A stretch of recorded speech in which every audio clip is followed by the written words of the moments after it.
Hello नमस्कार, मी प्रिया तुम्हा सर्वांचं आणखी एका नवीन व्हिडिओमध्ये स्वागत करते। सगळ्यांना श्री स्वामी समर्थ। तुम्हा सर्वांना नवरात्रीच्या खूप खूप शुभेच्छा। आपल्या घरात, आयुष्यात आणि समाजात खरी देवी आपण रोज पाहत असतो, पण समाजात अन्यायाविरुद्ध आवाज उठवते ना, ती खरी दुर्गा देवी असते।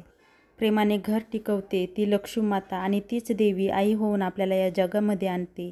जी मुलगी निरागस हसू देऊन घर उजळवते, जी बहीण होऊन निस्वार्थपणे साथ देते, आणि जी पत्नी होऊन आयुष्यभराची सोबती बनते। मूर्तीला पूजणं सोपं आहे, पण खरं पूजन म्हणजे आपल्या आजूबाजूच्या प्रत्येक स्त्रीला आदराने वागवणे, तिच्या अस्तित्वाची किंमत करणं। आणि सण हा 9 दिवसांचाच असतं, पण स्त्री शक्तीचं नवरात्र प्रत्येक क्षणी सुरू होत असतं। आज घटस्थापनेचा दिवस होता, तर माझी देवपूजाची तयारी चालू होते। सगळे देव वगैरे धुतले, कारण 9 दिवस आपल्याला घट बसल्यावरती देव धुता येत नाही ना, त्यामुळे देवांना सगळे आंघोळ घातली। देवारा पण स्वच्छ कपड्याने पुसून घेतला आणि देव मांडून घेतले।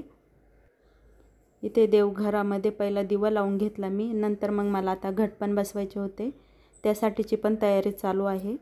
आणि घटाचा बाजार आहे ना, मी आदल्या दिवशीच आणून ठेवला होता, कारण दुसऱ्या दिवशी सकाळी सकाळी घाई असते ना, त्यामुळे जमत नाही बाजारात जायला। आज रात्रभर बाहेर पाऊस चालूच होता आणि सकाळी पण चालूच होता पाऊस। आता इथे दिव्यामध्ये घालण्यासाठी मी वात बनवते। जास्त जाड होती ना, तर ती बारीक करून घेते। आणि मी वात मोठीच आणली, म्हणजे 9-10 दिवस आपल्याला बरोबर जाते। इथे मी चौरंग ठेवलेला आहे, त्यावरती लाल कापड ठेवलेलं आहे आणि एक फोटो ठेवला आहे। या फोटोमध्ये ना पूर्ण 9 देवींचे 9 रूपे आहेत। मी दर नवरात्रीला हाच फोटो वापरत असते। आणि इथे बघू शकता, ही नवीन टोपली आहे ना, यावर्षी नवीन आलेलं आहे बाजारामध्ये। गेल्या वर्षी काही मला दिसल्या नव्हत्या, अशा साध्याच होत्या, तर मग मी ही घेऊन आली। आणि टोपली खाली आहे ना, मी एक ताट ठेवते, म्हणजे जेव्हा पाणी टाकतो ना, किंवा माती पण खाली पडत नाही चौरंगावरती, काय पडेल कचरा तो ताटामध्येच पडत असतो। आता ही माती आहे ना, मी एका ताटामध्ये काढून घेते, कारण आता कोरडी माती नाही आहे, पाऊस चालू असल्यामुळे ओलीच माती भेटते। इथे मी माती व्यवस्थित साफ करून घेतली, त्यामध्ये काड्या थोडेसे खडे होते ते पण काढून घेतले। आता चाळता काही येणार नाही माती, कारण ती पूर्ण ओली होती ना, आणि जेवढी माती पाहिजे ना तेवढीच घेतली मी, बाकीची ठेवून दिली। आणि गावाकडे ना माती सहज आपल्याला भेटून जाते वावरांमधून, पण सिटीमध्ये काही माती भेटत नाही, विकतच घ्यावी लागते। ही माती मी 20 रुपयाची आणली होती, ती पण थोडीच होती।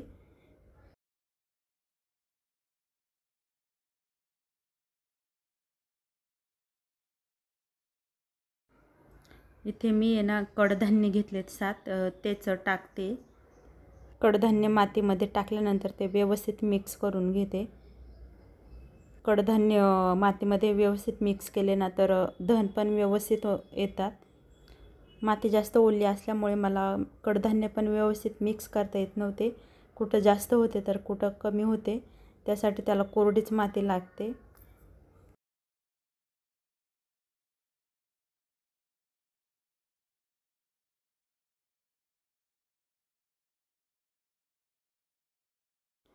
हे मडकं आहे ना, आणलं तेव्हा मी स्वच्छ धुवून आणि रात्रभर पाणी भरून ठेवलेलं होतं, म्हणजे जेव्हा आपण घटामध्ये ठेवू ना, तर तेव्हा ते मडकं जास्त पाझरत नाही। आता टोपलीमध्ये थोडी खाली माती टाकली, त्यानंतर मग ते मडकं ठेवलं आणि व्यवस्थित दाबून घेतलं, आणि मग बाजूनी परत माती टाकून घेतली।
इथे माझी पूजा पण मांडून झाली आणि थोडीशी रांगोळी पण काढली आणि आरती पण करून घेतली होती.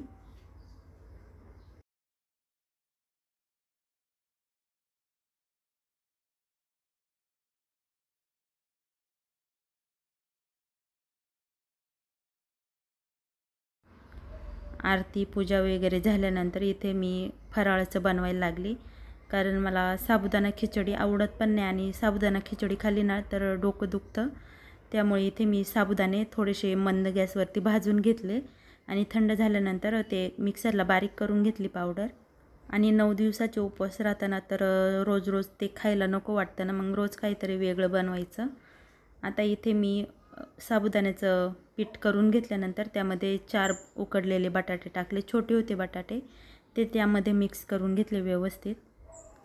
आणि ही रेसिपी मी काही कुठे बघितली पण नाही, अशीच मनाने करते जसं सुचलं तसं, पण खूप छान झाली होती. तुम्ही पण एकदा नक्की ट्राय करा. जर तुम्ही साबुदाणे भिजत घालायला विसरले ना तर नक्की ही रेसिपी ट्राय करून बघा. आता यामध्ये ना मी 2 हिरव्या मिरच्या टाकल्या. तुम्हाला जर तिखट आवडत असेल तर जास्त पण टाकू शकता. या मिरच्या ना तिखट होत्या म्हणून मी 2च टाकल्या आणि थोडीशी कोथिंबीर पण टाकली. जर तुम्हाला चालत असेल तर टाका, नाही टाकली तरी चालेल. आणि लिंबाचा रस पण टाकलेला आहे मी यामध्ये आणि थोडंसं पाण्याचा हात घेऊन व्यवस्थित मळून घेतलं आणि भिजू वगैरे नाही दिलं पीठ, तसंच लगेच टिक्की बनवून घेतली. साबुदाण्याचे वडे तर आपण कायमच खात असतो ना, तर मग म्हटलं आज नवीन काहीतरी ट्राय करू. आणि सर्व पिठाच्या मी टिक्की बनवून घेतल्या. जास्त जाड नाही ठेवायच्या, एकदम पातळ करायच्या, कारण हे तव्यावरती फ्राय करणार आहोत ना, तर जास्त तेल नाही टाकायचं, त्यामुळे जास्त जाड पण नाही करायची. आणि ही रेसिपी बनवायला आहे ना जास्त वेळ नाही लागत, एकदम कमी वेळेत बनून होते रेसिपी.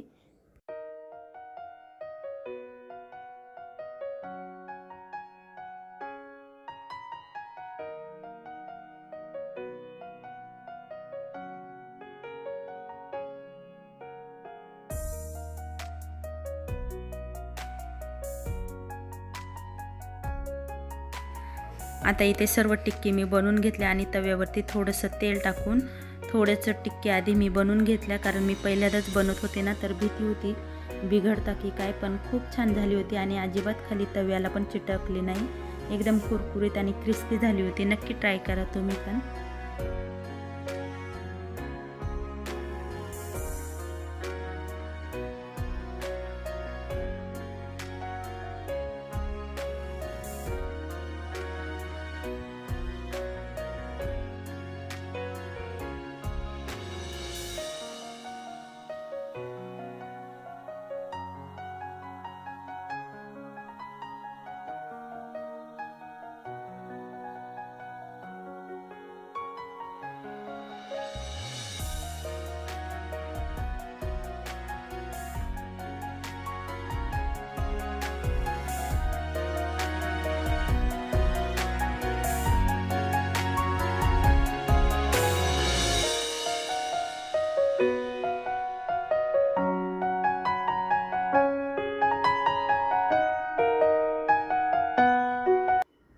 आता इथे सर्व टिक्की मी तव्यावरती फ्राय करायला ठेवला. इथे बघू शकता खूप छान क्रिस्पी झाले होते वरतून पण आणि आतमध्ये पण छान भाजल्या पण होत्या आणि तेलकट पण नाही झाल्या काही. इथे आदूला पण खूप आवडली आणि ती टोमॅटो सॉस बरोबर खाते टिक्की. त्यानंतर इथे आमच्याकडे समोरचा बाजार असल्यानंतर बाजारात गेल्यानंतर पण खूप पाऊस चालू झाला. हे आदू इकडं उभी राहा, इकडं.